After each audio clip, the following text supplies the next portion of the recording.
안녕하세요, 여러분. 어떻게 잘들 지내시고 계십니까? 이 코로나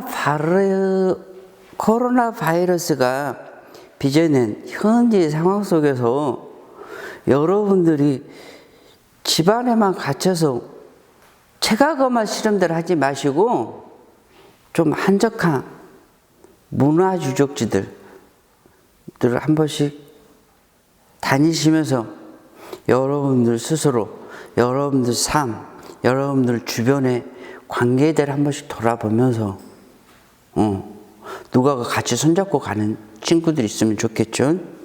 그래서 여러분의 젊은 날을 마냥 방 안에서 슬픈 삶의 시간들로만 채우지 말고 좀 즐겁고 행복한 일들로 좀 보내셨으면 하는 바람입니다. 강의 본 내용으로 돌아와서 우리는 지난 시간까지 프랑스와 나우엘의 비철학, 또 프랑스와 나우엘의 비철학 속에서의 중도의 사유를 소개를 올리면서 지난 마지막 시간에는 이 비철학의 주요 개념들, 주요 주제, 주요 개념들을 간략히 소개를 올렸어요. 오늘 이 시간부터 읽어갈 텍스트 이해를 수월하게 하기 위해서, 그래서 프랑스 나우엘의 철학자에 대해서도 잠깐 소개를 올렸죠. 여러분들이 제가 말씀드린 이 프랑스 나우엘이라는 철학자에 대해서 조금 더 알고 싶거나 궁금하신 친구들이 있으면 위키피디아에 들어가서 한번 프랑스 나우엘을 검색을 한번 해보시면 좋겠어요. 이 워낙 여러분들에게 생소한 철학자이긴 하지만 서양 고대부터 현대까지 수많은 철학자가 있지만 서양 철학을 대표하는 한 명의 철학자로서 올라가 있으면서 소개가 되고 있어요. 거기에 올라갈 정도 되면 여러분들이 한번 상상을 해보세요. 서양 철학사가 2500여 년이야. 짧게 잡아도. 거기에 철학자들이 한둘이 아니겠죠. 이를 헤아릴 수가 없을 만큼. 그런데 이 서양 철학을 대표하는 철학자의 한 명으로서 거론이 되고 있는 철학자다라는 말씀입니다. 자, 그러면 제가 강의 첫 시간에도 첫 시간부터 말씀을 드렸듯이 예고한 대로 제가 여러분의 강의를 염두에 두고 쓴 논문 나우엘의 비철학과 중도의 사유라는 이 텍스트를 읽어가면서 강독해가면서 강의를 진행해 가도록 하겠습니다. 그러면 여러분들의 자료실에 올려졌던 그 저의 논문의 페이지 수 철학연구 제 119집에 올려져 있는 논문인데요. 페이지가 344페이지입니다. 지금 집에 있으면서 자료실에서 다운을 안 받았었거나 구하지 못한 친구들은 바로 준비를 해서 제 강의를 들어가면 좋겠다. 같이 강독을 해갈 수 있도록. 잠깐 끄시고 준비를 해서 다시 참여하시기 바랍니다. 자, 그러면 페이지 344페이지 나우엘의 철학은 이론적 일자로부터의 사유다 라고 해서 이 이론적 일자는 서양 전통 철학 형이상학에서 사실은 가장 핵심 일자에 대한 사유들이라고 할 수가 있어요. 좀 거칠게 이야기하면. 근데 이 서양 전통 철학, 전통 형이상학에서 말해지는 일자와는 완전히 전복이 된 일자다. 그런 일자이다. 서양 전통의 형이상학에서 말하는 언급되는 일자가 초월적 일자였다면 프랑스와 나우엘의 일자는 내재적인 일자이다 라는 이야기입니다.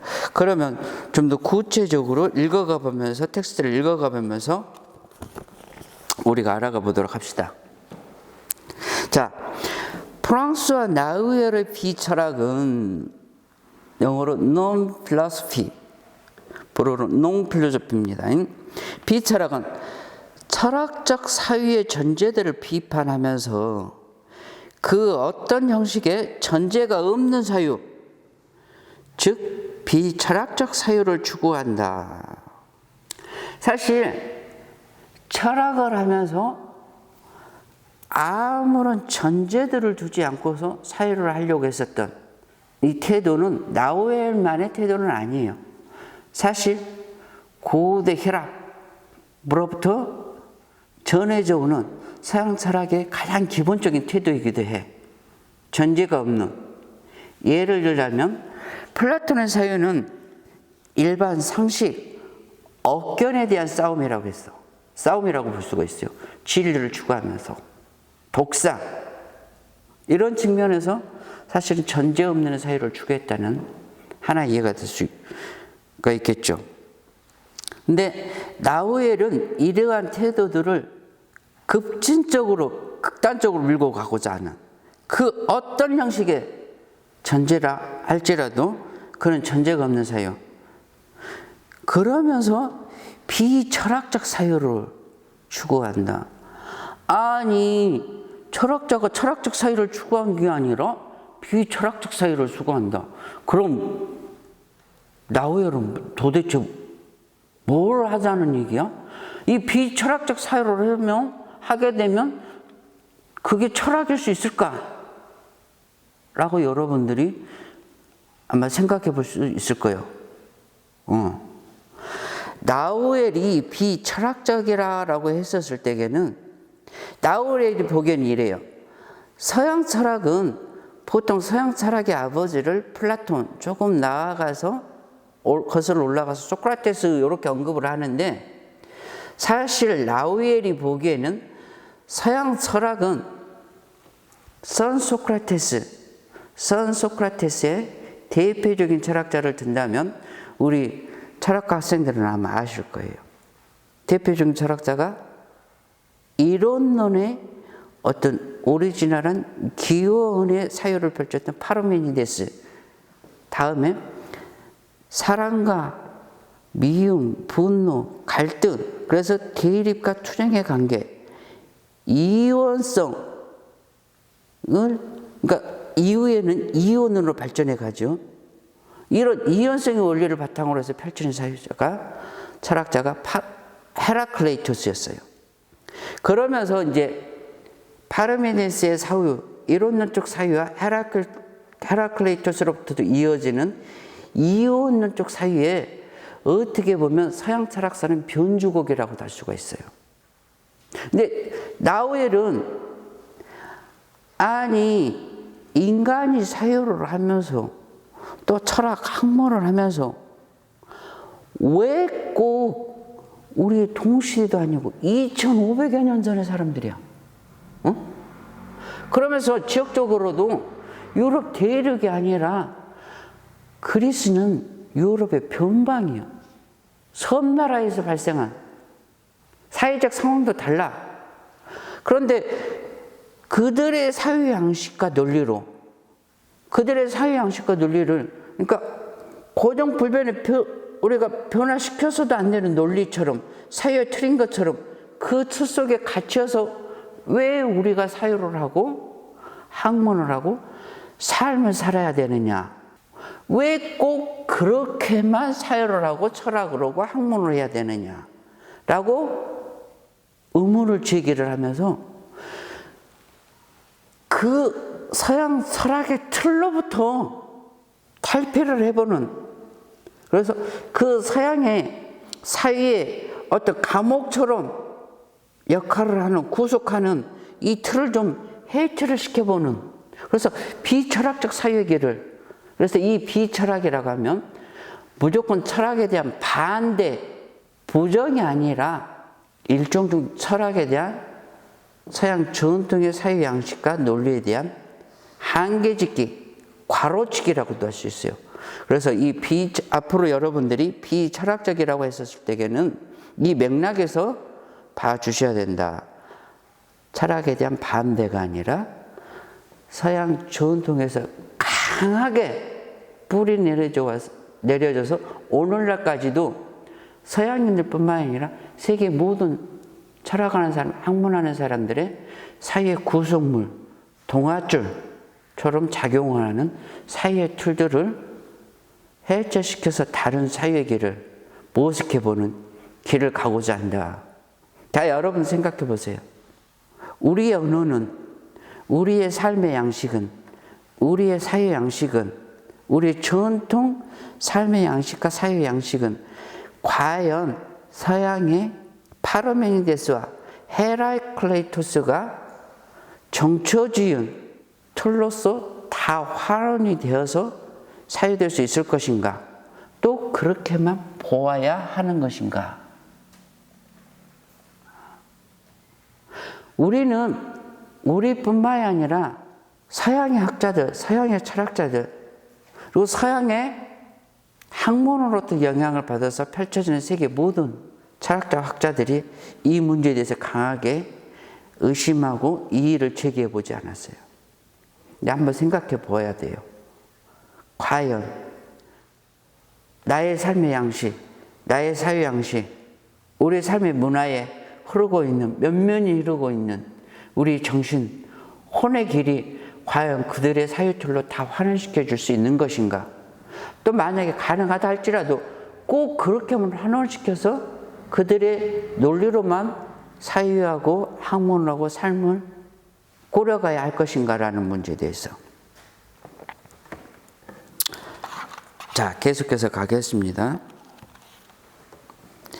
그래서 비철학적 사유는 철학적 사유가 의도적으로 혹은 은연중에 잘 드러나지 않는 존재들, 그러니까 의식적으로 의도한 것뿐만 아니라 그들이 의식하지 못하는 무의식 중에, 은연중에 그들의 존재들로서 깔고 있는 것들이 있다면 그것들마저도 파고 들어가서 한번 따져보자는 거예요.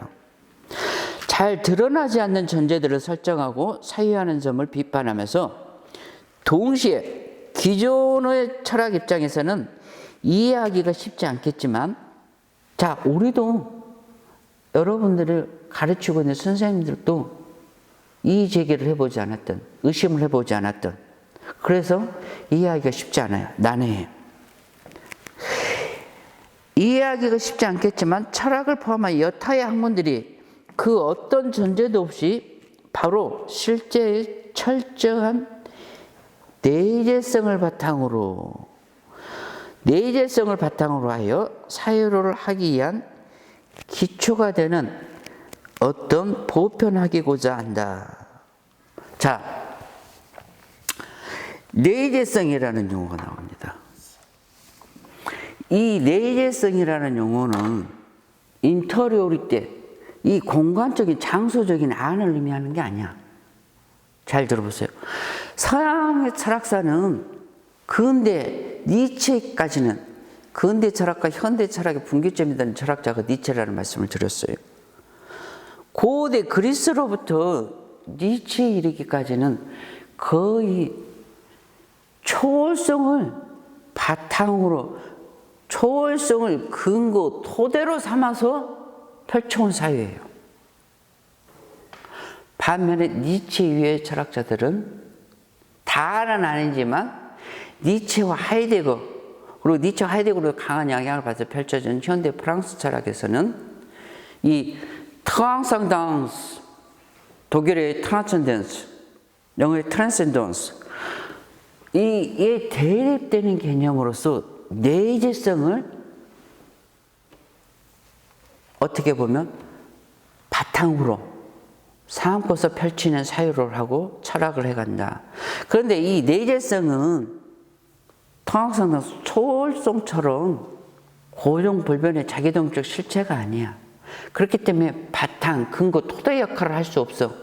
그래서 바탕이 근거라고는 할 수 없지만 그럼에도 불구하고 이들의 사유 축에 강한 어떤 중심 아닌 중심의 역할을, 축이 아닌 축의 역할을 한다. 그래서 이들 스스로는 이렇게 표현을 합니다. 바탕이 아닌 바탕, 근거가 아닌 근거. 바탕이면 바탕이고 바탕이 아니면 아니지. 바탕이 아닌 바탕, 근거가 아닌 근거. 이 기존의 논리, 서양 논리와 학문에서 있을 수 없는 표현들이에요. 근데 우리 전통 고전들, 동양의 고전들에 있어서는 처음부터 끝까지 이루 헤아릴 수 없을 만큼 많이 나오는 표현들이 사실은 가장 여러분들이 누구나 다 알 수 있는 표현들을 쓴다면 도가의 무의지위라는, 하지 않은 것 같으면서도 뭔가를 한다는 말이에요. 이게 한다는 말이요, 하지 않는다는 말이요. 이렇게 이론론적이거나 이원론적인 사유로서는 사유 불가능한 논리죠. 이 표현이 현대 프랑스 철학자들이 그들의 철학 사유 속에서도 많이 나오는 표현이에요. 불어로 하면 아지, 뭔가 한다, 작용한다, 활동을 한다. 근데 쌍아지, 쌍은 영어로 위다. 인위적으로, 의도적으로 뭔가 구성을 하는 그런 작용이 없이 함. 어떻게 동양에서 표현을 한다면 자연스러운, 스스로 그러한 그런 표현들을 볼 수가 있어요. 자우지가 이 나우에뿐만이 아니라 현대 프랑스 철학에서는 초월성이 그거로서 대립된 내재성을 지향하는 사유들이다라는 말씀입니다. 그래서 내재성을 바탕이 아닌 바탕처럼 알고서 사유를 해가는 사유. 그러면서도 이 나우엘은 마냥 기존의 철학들을 비판하고 해체만 하는 게 아니라, 그럼에도 불구하고 우리는 끊임없이 철학을 해가고 학문을 해가고 일상생활 속에서 구분하고 판별하면서 일상생활을 영위해 가야 돼. 그래서 기존 전통적인 철학과 학문 방법을 사용하지는 않는다 할지라도 학문이 가능해야 돼. 그러기 위한 비철학적 사유를 하면서도 학문이고자 하는, 그러면서 보편적인 학문이고자 하는 그런 꿈을 가지고서 펼쳐가고자 하는 철학이 프랑스 나우엘의 비철학입니다. 자, 다시 텍스트로 갑니다. 그래서 비철학은 철학 일반, 나아가 심지어는 현대 철학의 차이, 디페랑스는 질 둘러주는 대문자를 써서 이렇게 D자를 디페랑스라고 합니다. 자크데르다는 이 디페랑스 이렇게만 표기를 해주면 이전에 우리가 알고 써왔던 개념적 차이로서 디페랑스, 소문자 D로서는 디페랑스 구분이 안 돼. 그래서 그것과 차별을 짓기 위해서 디페랑스 발음은 똑같지만 철자 중에 디페랑 해가지고 에흐의엔, 알리엔에서 의를 아로 바꾼. 그래서 우리는 차연이라고 번역을 합니다. 그래서 제가 여기서 이제 들루즈 용어 대문자를 쓴 디페랑스라고 표기를 해놨지만 데리다의 차연, 아로스는 디페랑스까지도 포함시켜서 이해를 해도 좋아요.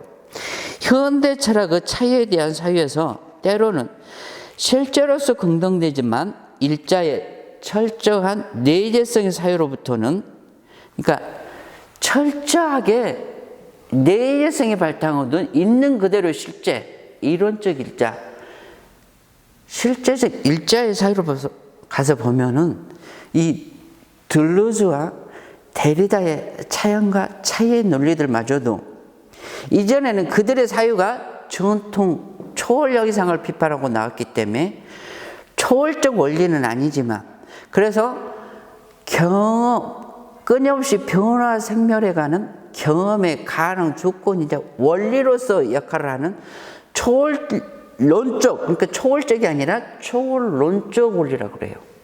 원리로서 차이와 차연의 논리를 이야기를 하지만 이 차이와 차연의 논리마저도 초월론적에 그치지 않고 항상 초월적인 면모를 드러낸다라는 얘기입니다.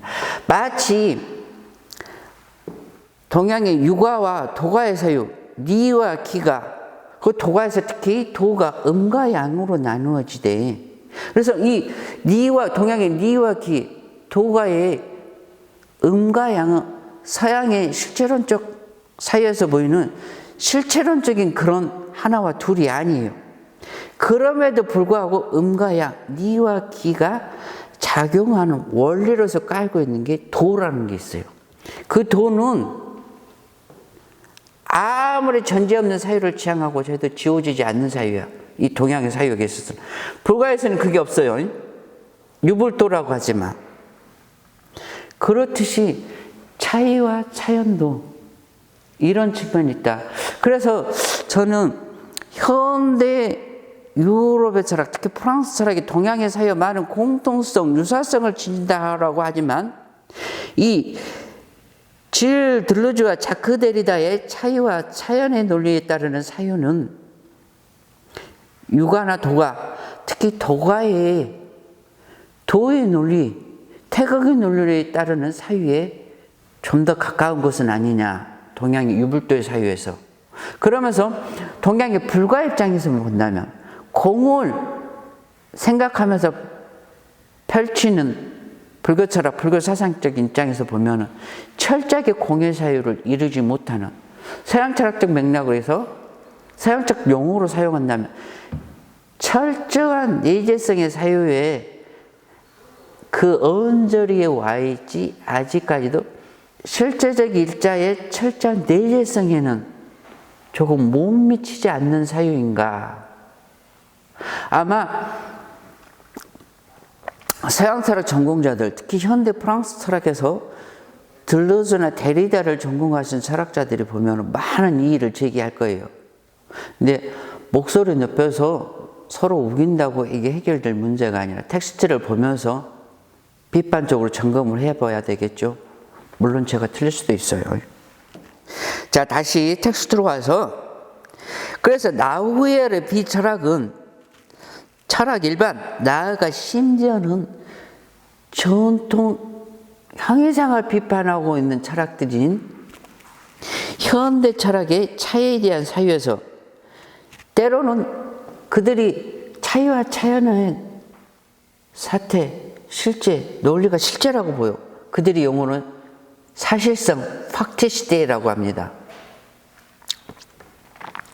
실제로서 긍정되지만 이론적 일자, 있는 그대로의 내재적 일자, 내재적 실제 철저한 내재성의 사유로부터는 불가 입장에서는 음과 양의 바탕이 도마돼서 상정하지 않는 공의 사유 입장에서는 단지 철학적 가상들, 일루지언, 불어로 일루지언이라고 합니다. 철학적 가상들 들일 뿐인 아포리아, 역설들, 그리고 애매모호한 어법들을 피하고자 노력하는 사유이다. 그래서 나우엘의 철저한 내재성을 지향하는 비철학 입장에서 봤을 때에는 현대 프랑스 철학자들의 내재성의 사유, 특히 질 들루즈와 자크 데리다의 차이와 차연의 논리도 초골성을 완화된 형태로 있긴 하지만 완화된 형태로의 초골성을 머금고 있는 초론적 논리이다. 그래서 철저한 내재성의 사유로부터 본다면 완화된 형태이긴 하지만 일루지용, 철학적 가상을 품고 있는 철학적 가상으로 보이는 철학이다라는 말씀입니다. 자, 용어들이 생소한 용어들이 나와서 조금 어려울 거예요. 그렇지만 자꾸 반복해서 듣고 또 제가 설명을 올리다 보면 여러분들이 이해를 해갈 수 있을 것입니다. 오늘은 시간이 되어서 여기까지 하겠습니다. 다음 시간에 이 내재적 일자와 내재적 일자가 갖는 이론성 또 이론적 관점에 대해서 계속해서 살펴가도록 하겠습니다. 자, 감사합니다.